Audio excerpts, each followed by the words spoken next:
So yesterday, a friend of mine was playing Red Dead Redemption on his PlayStation 3. He said that he got it in 2009, which was strange since RDR1 only released in 2010. He was in the final mission. The mission where he was finally going to kill Dutch van der Linde. As he approached Cochene, the game began flashing pictures of Dutch. I, personally, never played the game, so I thought it was normal. "This is normal. Don't worry, my friend," his name was Paul, said to me. After he reached Dutch's hideout, he killed everyone. Instead of Dutch being on the machine gun, as usual, he was in the middle of building. My friend tried shooting him. "You can't do this," John Dutch said to John, the player. Dutch was intact. Then John's son appeared. Out of nowhere. A guy in fancy clothing that looked like Trelawney from RDR2 appeared for a split second. Then Dutch tackled John. Dutch began ripping every member of John's body piece by piece, while Jack, John's son, watched in terror. Then the camera closes in at Dutch, that looks at the camera, his eyes seeming like they were from my father, whose name is also Dutch. Then the game ended, saying end of build 02.29.09. Then pictures of a real human body, dismembered like John's, flashed. Since then I've been hearing "you can't do this, Gabriel," every night before I fall asleep. My name is Gabriel. One day when I was going around Amazon Prime, I found a Nintendo controller that was sold with Half-Life 1 on it. I knew that the Nintendo port of Half-Life 1 didn't exist, so it kinda got me curious to buy it. It was sold for $0.01, surprisingly. So, I bought it. I started playing and realized it was actually a port and not a recreation. So I started playing. It all went right for a long time. Nothing was broken. The controls were kinda messy, but I soon got used to them. Soon at the chapter we got hostiles when I was walking out of the elevator. There was a dark fog effect and all the NPCs and enemies were fully gone. Then from the hallway that the scientist was supposed to go into and die, I saw G-Man after turning on the flashlight. He started walking towards me. I went into the pause menu.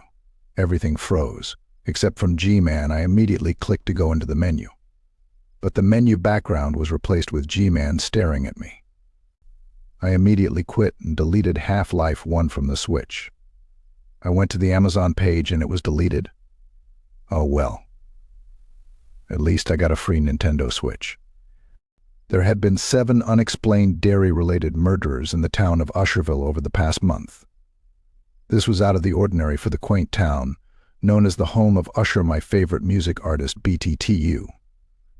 As I was on the way to the local Blockbusters 2009 to rent out my favorite Usher songs, I noticed a peculiar game in the gaming section called Cheese.exe, on it a picture of a regular-looking man wearing spectacles. I figured, what the hell? Why not? And took it home alongside a copy of Usher's hit single, Hey Daddy, Daddy's Home. I got back to mine, booted up the disc into my Xbox, and boy was I in for a wild ride.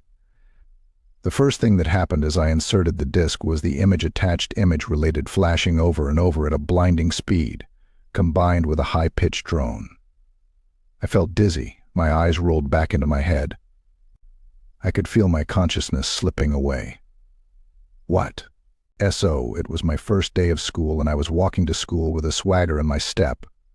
Mine shirt was buttoned up much like thine good boys from Chelyabinsk. Suddenly I spied a creature hunched over and crawling about creepily. "Oh, that's a wicked creature, begone, evil beast, I rebuke thee." I screamed out loud.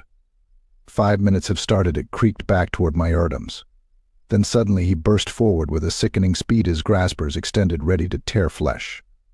I come from the rocks, my scent marks the stone. He screamed as blood ruptured from his lungs. I imagine he had some nasty canker sores.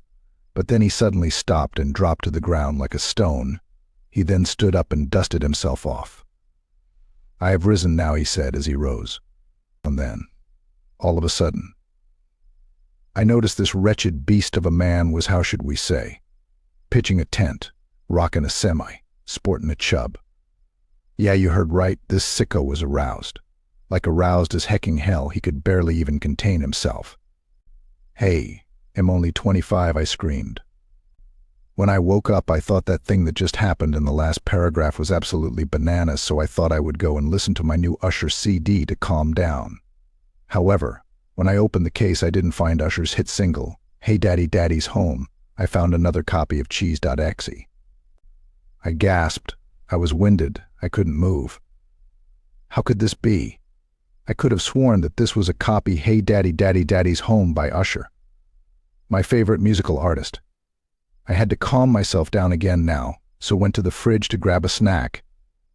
To my absolute horror, when I opened the door, there was no food. None of my microwave spaghetti and meatballs were there. Même moche say. Instead, replacing the entire back wall of my fridge was a stretched out, hyper-realistic face, the same face of the man on the Cheese.exe disc. That high-pitched tone. I felt dizzy. My eyes rolled back into my head. I could feel my consciousness slipping away. Cheese.exe by Jerome.